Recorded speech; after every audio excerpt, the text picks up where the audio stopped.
This program will change your mindset towards the concept of leadership and show you that leadership is not a noun, it's a verb. It will also give you the keys to the secrets of how leaders induce change and achieve the impossible using only the human element. Let's quickly start with the philosophy. The health of the leadership is determined only by the ability of every teammate to challenge the status quo at all times. And unless we equip our teammates to ask the right questions, we cannot begin the process of defining and measuring the most powerful aspect of the human development, the leadership. First of all, let's start with the basics. Why do we pick a leader in the first place? Ever since the beginning of time, the leader was selected to use his abilities for the sake of survival of the herd and not use the herd for his own survival, which makes the weakest link of the herd under way more focus than the leader. This goes to show how we need to place the prism in the right position to begin with. Now let's get to the mindset. Since the leadership is a practice to serve the purpose of the team, so unless there is a single purpose of everyone in the company, no matter what you do, there cannot be an effective leadership to begin with. And if the mindset is not right, the whole herd will succumb to the loss of this one purpose and will end up isolating themselves from the leader. This lopsidedness is very evident in major companies around the world. The recall of the purpose. Once we've established the purpose, we keep the question of why alive in the system and make it part of the culture to reflect upon small or big steps in the company. Remember, culture is the first indicator which determines the health of the leadership. And the best part is, if you can get the culture right, empowering everyone to get to the goal will happen on its own. This announcement of the purpose, or recall, is like a call in the train, telling everyone where the train is headed. This is how people in the train will keep on contributing towards getting there sooner and in better shape. Just some people coming together from 9 to 5 only form a large group, not a team. It's only the people who have the same purpose shall align themselves and contribute effectively towards getting there sooner. Once this is done with a fair amount of success, the confirmation bias of the group shall naturally oppose any resistance on their own. The clarity of purpose. Let's dig a little deeper to see how this works, since the next question after why would be how to convert leadership from a noun to a verb. The recall of the purpose is usually mishandled by poorly constructed, generic, or abstract vision statements. These are called Barnum statements, where people go abstract merely to empathize with the mindset of every single reader. This leads to only one thing. Everyone recalls the purpose on his own way of interpreting the vision or the why statement without any fault of their own. And the management, due to the curse of knowledge, cannot empathize with the people less than equipped and assume that the purpose is shared downstairs equally. A little difference in the top layers turns into a huge difference downstream due to the snowball effect. The human element. Let's go deeper still and see how and what is happening within the individual to realize the cause and effect and understand how important it is to know team dynamics. There are 5 chemicals which function just like a reactor inside everyone and are the cause of every single reaction that comes after any decision that the leader makes. This reactor can generate enough energy to achieve anything imaginable. Let's learn the codes of using this secret. Cortisol. Cortisol drives the employees with a lot more speed than any other factor. This is the hormone which plays the highest notes with the emotions than any other instrument. This is why insecurity seeps in anywhere so fast. This is also why rumor travels faster than any news. Years and years of work would fall like dominoes in seconds. Major corporations and companies plummet due to the sheer force of this single chemical. Stock markets collapse over a single fire of this bullet. Let's quickly analyze the situational leadership requirements during the outbreak of cortisol in the layers. The cause of cortisol is fear. So while you're building up pillars of the culture, you'll have to preemptively vaccinate the teammates from this as much as you can and train people to assess situations on a personal basis by creating a culture where people, even if afraid of everything else, are very used to asking questions from the management. This will lead to disclosure, and if the situation is not real, it will be controlled right away. Most situations which lead to cortisol outflow are based on assumptions, and even if the situation is real and threatening, it is statistically not possible that one situation affects every single person in the team. In both scenarios, the culture of confrontation and asking what's in the mind of anyone without hesitation is the best inhibitor of cortisol flow. The byproduct is a raise in acumen of every single person, since when the culture of questioning is prevalent in the company, the management, which is recipient of the questions naturally for the sake of its own survival, equips itself to answer the questions as a reverse feedback mechanism. Through this technique, great leaders have used the Semmelweis reflex, which is the most natural tendency to reject any new evidence that contradicts a paradigm, to a better use. As an example, imagine if we were to practice the famous Welsh theory of getting the wrong people off the bus.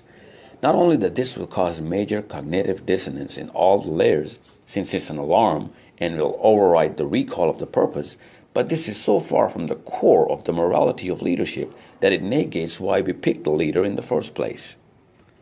Since this puts people under risk of elimination, generates a high degree of cortisol in the system, and in turn lowers the ability of everyone to perform naturally. Measuring the ability of anyone under this situation would be unfair to begin with.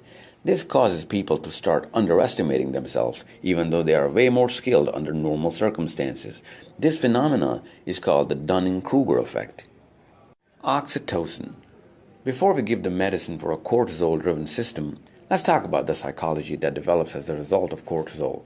Imagine a situation where the last man on the list would get eliminated every cycle of events.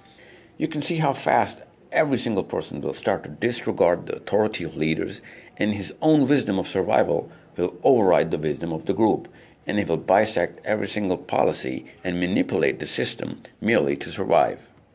It's not just the presence of cortisol, but also the lack of the most important chemical which makes up the fabric of any good team or a culture, called the oxytocin, the chemical of trust, faith, and love for a fellow human being. This is the chemical which opposes the every man for himself philosophy. Nothing else triggers the fundamental attribution error than the lack of oxytocin in the system. This is the chemical which makes the alpha watch the back of the other members of the herd, in contrast to a cortisol-driven culture where the alpha takes the bigger piece of the pie just because he's the alpha. Leaders with high acumen realize this and use this chemical surgically to create the Peltzman effect for the benefit of the whole team and shall achieve higher results. This is a reflex that great leaders use to achieve numbers and goals which are technically impossible to look at. So where, when, and how is oxytocin regulated, and how to put this in the culture?